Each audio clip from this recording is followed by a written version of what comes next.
Plato said it had a wall around it with a diameter of approximately 23 kilometers. When you see the Richat in the distance, you begin to appreciate its immense size. According to measurements from satellite imagery, the outer ring of the Richat has a diameter of about 23 kilometers, just as Plato said. This is about half the size of New York City. There were alternate zones of sea and land, larger and smaller, encircling one another. There were 2 of land and 3 of water, which were turned as with a lathe, each having its circumference equidistant every way from the center. The Eye of Africa is just that, rings of hills and rings of valleys.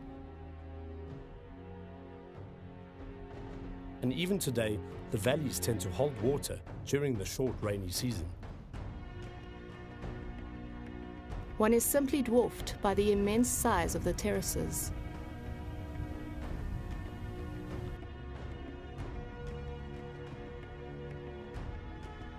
On land, they look like hills that roll into the horizon, but from the air, they form concentric circles. Here we can see that the lower lying areas had been underwater at some point.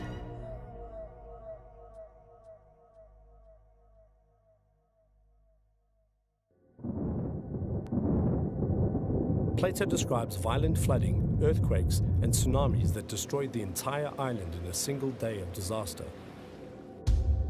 Most people assume that the city sank away and is now deep under the waves of the Atlantic. However, closer inspection to Plato's account tells a different tale. Atlantis, when sunk by the earthquake, became an impassable barrier of mud to voyagers sailing from hence to any part of the ocean. As we all know, earthquakes can cause tsunamis, and tsunamis regress, leaving behind nothing but mud. Here we learn from Plato that Atlantis had turned into a mud barrier, impassable by ships. To date, it has been difficult to make sense of this statement, but if we consider that the empire was hit by an earthquake, washed over by an enormous tsunami, and buried in mud, which became the dry sand of the Richat, then this statement makes a lot of sense. The Atlantic regressed, and the entire city may not have sunk away under the waves, but was destroyed and covered by the mud of the flood. Perhaps it was the Great Flood, known to all cultures in some way. Could it have been the site of the fabled city? What could this place have been during the days of Atlantis? And if it was Atlantis, how did the sea regress or the land rise? The 2 main possibilities are tectonic movement and volcanic activity. The entire western seaboard of Africa sits on a shifting tectonic plate, and it's very possible that this shifting is raising the land, as the evidence of the shells in inland Mauritania indicates. If we were to go back 12,000 years and the land was 300 meters lower, the entire area around the Eye of Africa would be an island in the Atlantic, the main island of Atlantis. The water would fill the rings of the Richat, leaving the grand terraces of land, the design of Plato's Atlantis. There is evidence of volcanic activity in West Africa. Only about 500 kilometers off the coast of Mauritania lay the volcanic islands of Cape Verde and the Canary Islands, which give clear evidence of volcanic activity in the area. This could have aided to the rise of land within the last 12,000 years. We needed to go back to the finer details in Plato's narrative to see if any evidence on the ground could link the Richat to the legend. The god Poseidon found no difficulty in making special arrangements for the center island, bringing up 2 springs of water from beneath the earth, one of warm water and the other of cold. We found it interesting that the locals have dug a well in the center island that provides water, and an oasis is formed around it, even though it is in the Sahara, one of the driest places on Earth. And incredibly, unlike the wells in the area that produce salt water, this one produces fresh water. The country immediately surrounding the city of Atlantis was a level plain, itself surrounded by mountains which descended towards the sea. This part of the island looked towards the south and was sheltered from the north. The Richat is surrounded by a plain, sheltered by mountains towards the north and open towards the south, just as Plato described. Natalis and I were convinced that we were walking on the same landscape as detailed by Plato. The surrounding mountains of the city flowed with rivers. The desert we see before us today once looked very different.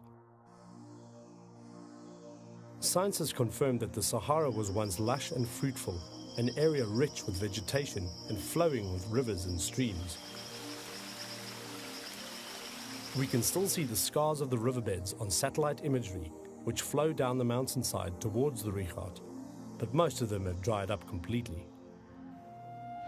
There were a great number of elephants on the island. In and around the Eye of Africa, we discovered a variety of animal remains. In particular, we were shown elephant teeth near the Richat. These finds are proof of a time when the land was grazed by large animals, like giraffes and elephants, as the rock paintings near the Richat confirm.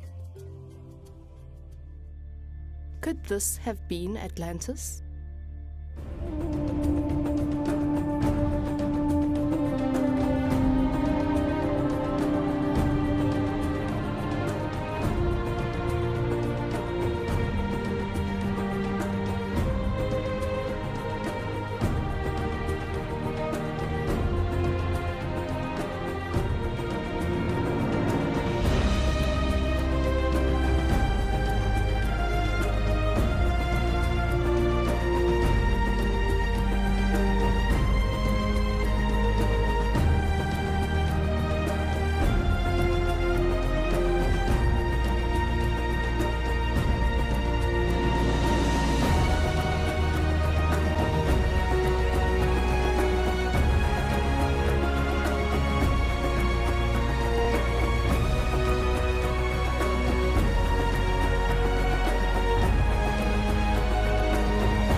What happened to this magnificent city?